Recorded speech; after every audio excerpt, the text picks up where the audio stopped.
ఇది మహా విలయం. ప్రకృతి సృష్టించిన భీభత్సం, తుఫాను తెచ్చిన కష్టం, తీవ్ర తుఫాను మిగిల్చిన విషాదం. గత రాత్రి అంతర్వేది దగ్గర మోంధా తుఫాను తీరాన్ని తాకిన తరువాత తీరం దాటే వరకు ఉభయ గోదావరి జిల్లాలను సమీపంలో ఉన్న కృష్ణా, పల్నాడు సహా పలు ప్రాంతాలను ఊచ కోత కోసింది.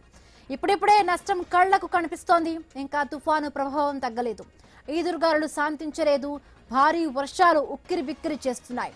వచ్చే 48 గంటలు ఏపీలోని దాదాపు అన్ని జిల్లాల్లో భారీ నుంచి అతి భారీ వర్షాలు పడతాయని వాతావరణ శాఖ హెచ్చరిస్తోంది. ఇప్పటికే వర్షాలు కుమ్మేస్తున్నాయి. వర్షాలు ఈదురుగాలులకు తోడై చలిగాలులు ప్రజల ప్రాణాలను తోడేస్తున్నాయి. తలుపులు కిటికీలు మూసి ఇంట్లోనే ఉన్న ఆ హోరు గాలుల శబ్దాలు ఆందోళనకరంగా ఉన్నాయి.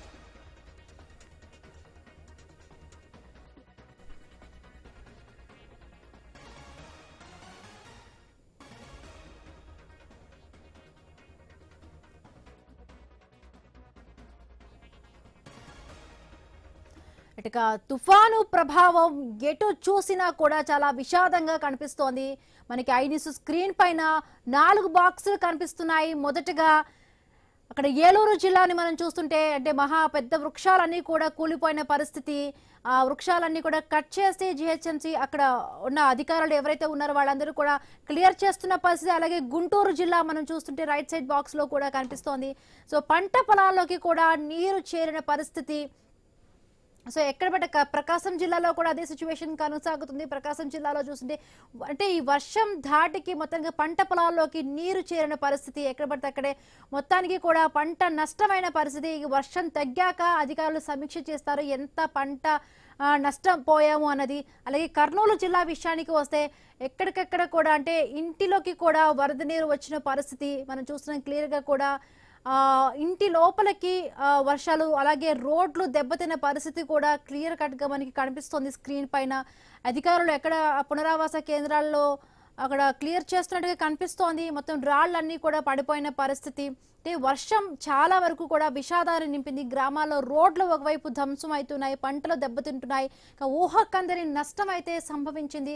ఇంకా 48 గంటల పాటు కూడా ఈ వర్షాలు కంటిన్యూ అయ్యే సిచ్యువేషన్. 48 గంటల తరువాత ఎంత వరకు పంట నష్టం ఏర్పడింది, అసలు ఎంతవరకు నష్టం ఈ మొత్తం తుఫాను మిగిల్చింది అనేది కూడా అధికారులకు అంచనాకి రావాల్సి ఉంటుంది. సో బలహీనంగా ఉన్న ఇళ్ళు తుఫాను అంటే హోరుగాలులకు తట్టుకోలేకపోయాయి. ఇప్పటికే మొత్తం అన్నిటికీ కూడా అంటే పాకలు ఎక్కడికక్కడ ఎగిరిపోయిన పరిస్థితి. రేకుల షెడ్లు నామరూపాలు లేకుండా పడిపోయి. పంట పొలాలకి విషయానికి వస్తే ఇప్పటికే అరటి, బొప్పాయి, వరి ఇవన్నీ కూడా తోటలు ఏవైతే ఉన్నాయో ఆ తోటలన్నీ కూడా కుప్పకూలిపోయిన పరిస్థితి. ఉద్యాన పంటలు కూడా ఏవి కూడా రైతులకు ఎటువంటి హామీ ఇవ్వలేదనే చెప్పుకోవాలి.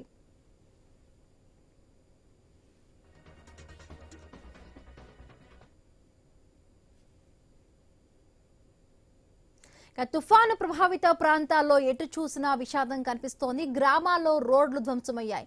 పంటలు దెబ్బతిన్నాయి. ఊహకందని నష్టం సంభవించింది. బలహీనంగా ఉన్న ఇళ్ళు తుఫాను హోరుగాలులకు తట్టుకోలేకపోయాయి. పాకలు ఎగిరిపోయాయి. రేకు షెడ్లు నామరూపాలు లేకుండా పోయాయి. గ్రామీణ ప్రాంతాలు కొన్ని పట్టణ ప్రదేశాల్లో రహదారుల వెంట ఉన్న భారీ చెట్లు కుప్పకూలి భీతావహంగా మారాయి. రోడ్లపై రాకపోకలు సాగించలేని పరిస్థితి నెలకొని ఉంది. దీనికి తోడు విద్యుత్ స్తంభాలు నేలకొరిగాయి. నిన్న ఉదయం నుంచి తుఫాను ప్రభావిత ప్రాంతాల్లో కరెంటు ఎక్కడా లేదు.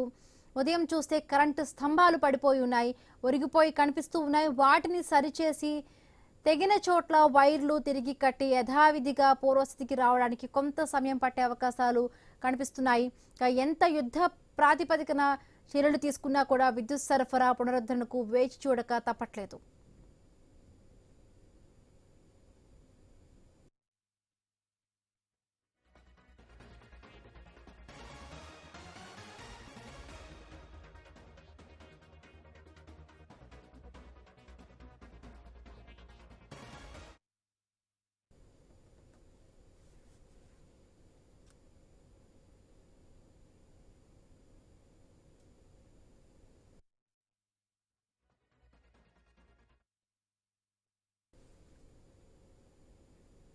దాదాపు 1,00,000 మంది ప్రజలు తుఫాను పునరావాస కేంద్రాల్లో తలదాచుకున్నారు. ఇంకా ఇళ్లకు వెళ్లలేని దుస్థితి.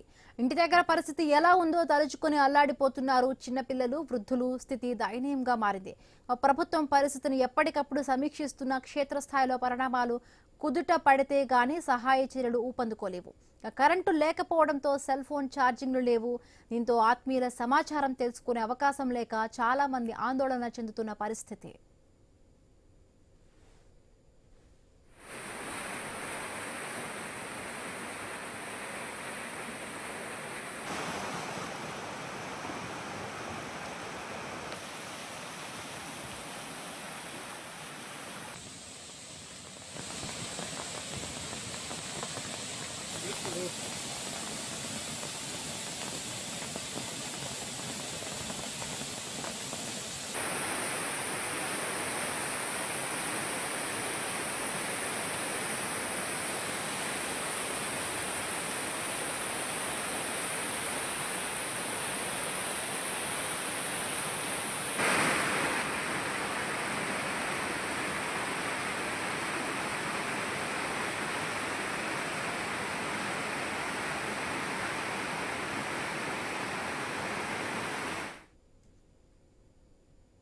బులెటిన్లో షార్ట్ బ్రేక్ తీసుకుందాం. బ్రేక్ తర్వాత మరి